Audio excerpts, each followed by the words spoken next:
you're considering getting a motorboat, Power Squadrons. Very good course, great group of people. They will teach you things you need to know and didn't know you knew.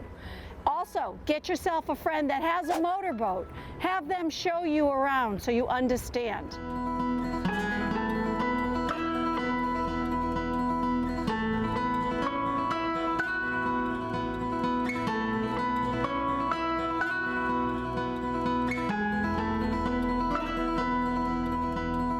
Important when you take the Power Squadrons class. You can get a local chapter, but it'll teach you knowledge, it'll teach you skills. Your kids can take it as well.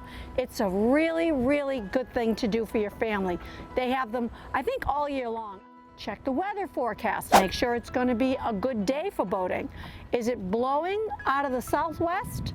Is it blowing more than 10 knots? Something to consider when you're first on your boat, because you don't want to go anywhere that's really, really windy, because it's tough to maneuver getting from point A to point B, especially when you're a novice.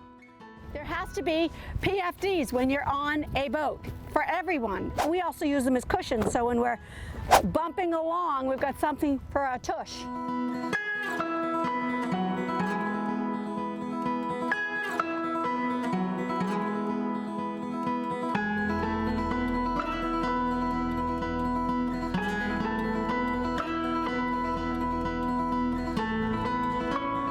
Thanks for watching, and we'll see you next time on Bow to Stern.